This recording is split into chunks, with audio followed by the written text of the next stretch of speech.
first started doing Fear of the Dark, and I sat down with my wife and I said, hey, this is what I want to do, was very supportive of it, considering I was killing myself in retail and lugging 50, 65, inch screen projection TVs, blowing my knee out in the process of doing it, basically slave wages. And, killing myself when I went to school to be a movie maker and a writer, she's like, yeah, great, do it, And then it's easy to say that until she realized a month into production just how much it takes you away from home.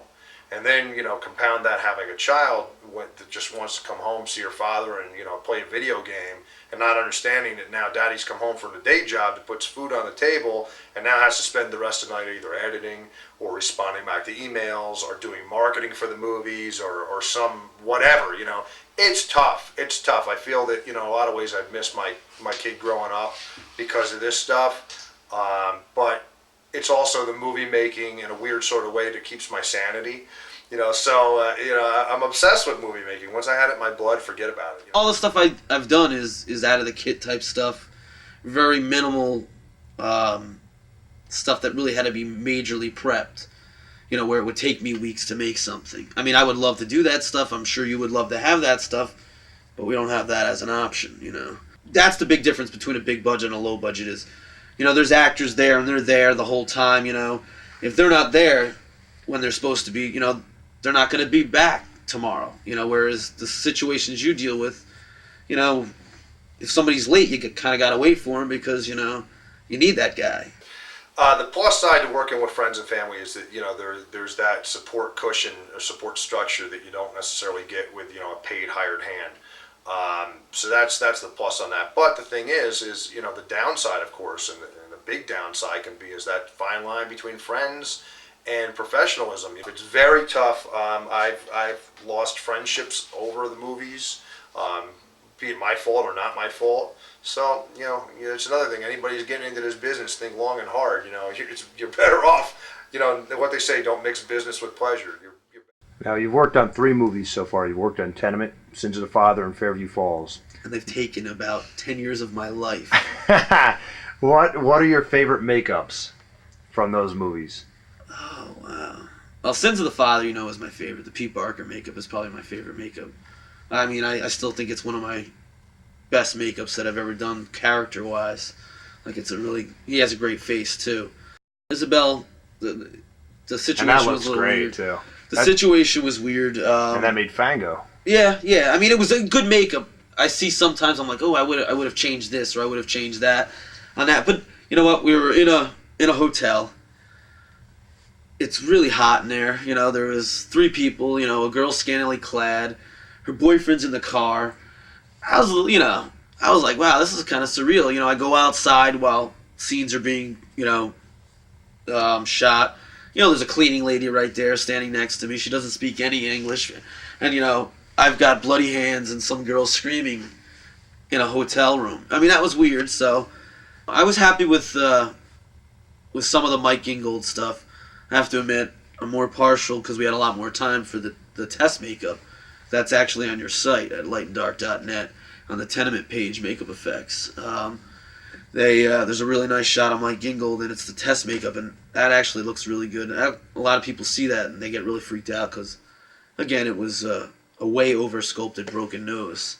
And I guess people they like that. When casting a nude scene, what do you look for in breasts? What do I look for in breasts? Where the hell are these questions coming from? What do I look for in breasts? I haven't thought of that before, but we'll have to keep this on the DVD because that caught me by surprise. I guess when I'm looking in general to make sure there's no disfigurement. Yeah, I've had to do that. I'm nervous about that. Where you have them take off their top just to make sure there's nothing wrong, no kind of weird blemishes and things like that. But I guess that's the only thing I look for.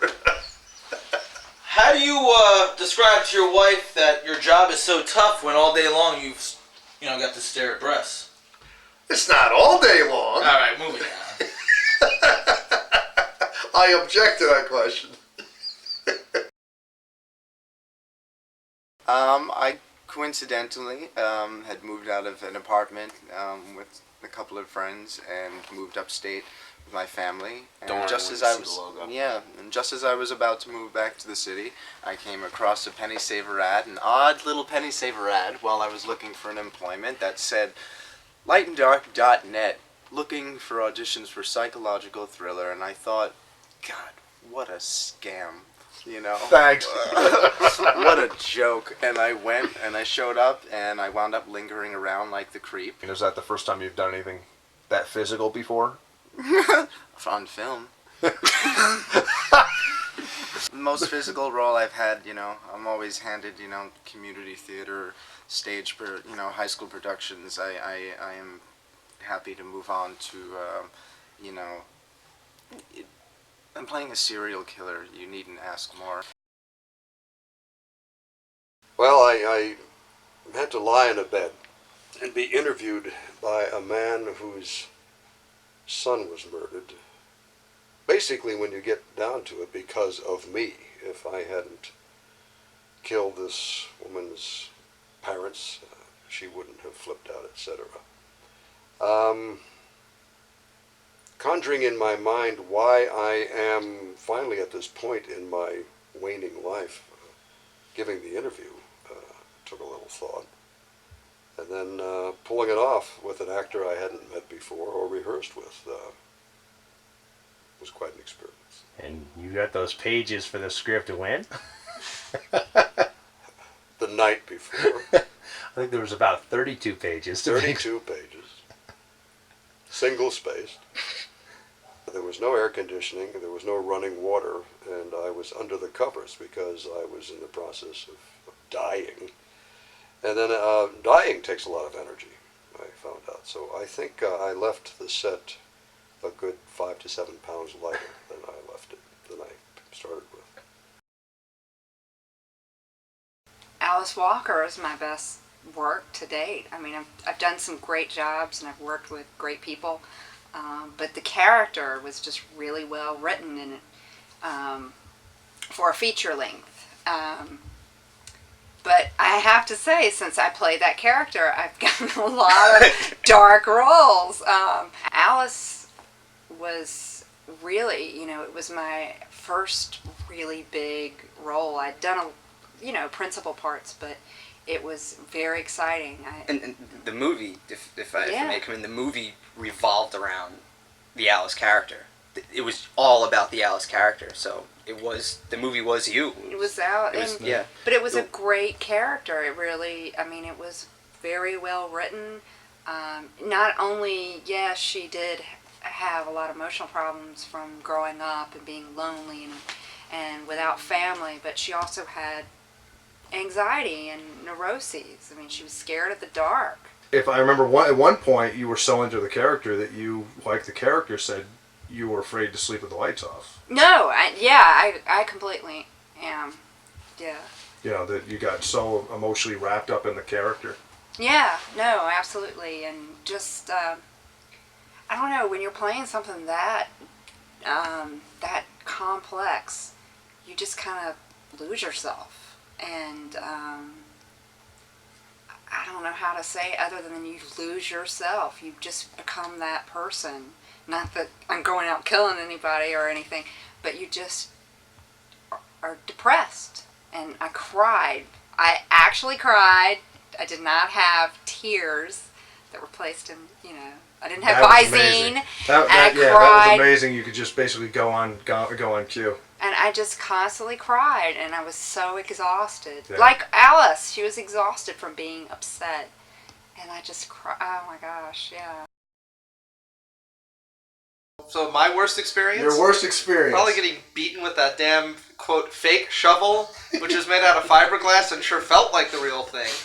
And then lying on the cemetery grass and Joe just going nuts with the real shovel, wailing at the ground, feeling it hit the ground about an inch from my face and getting dirt splattered on me and not being sure if, all of his method acting, whether he was actually going to hit me with it. So that was probably the worst part of the whole experience. Best part of the movie is doing my scene with Susie in the front seat of the car. I mean, How could I forget that? There's the perk. Yeah, well, interesting experience though, because she told me afterwards she's done something like 8 or 9 movies before this. I mean, I think she was cast in this first, but she went off and did a bunch of stuff with EI and Wave and some other people. Before we actually got around to shooting our scene, and then she said later that I was the first guy she had ever made out with. All the other stuff she does, she just makes out with other women. So I guess I'm something of a milestone in her career. The best part is when you see an actor actually interpret and dead on. You have a specific vision of exactly, you could close your eyes and see how that scene looks, and you see them just nail it dead on. I get goosebumps. I think that's happened a couple times, and I know a lot of them were Joe Oria, who's played the Black Rose Killer throughout the movies. Some of the scenes that he's done, especially with Doreen Valdati and Pete Barker's scenes as the older Ethan Fernier, just amazing. Just amazing performances. I couldn't ask for more. I might not do, a million prosthetics. I might not have a million hours to prep things. I might not get much sleep the night before, or I might not get enough sleep in the morning. But, it's always fun when you get on set. And it's kind of like the little light and dark family you've kind of gotten, that's grown.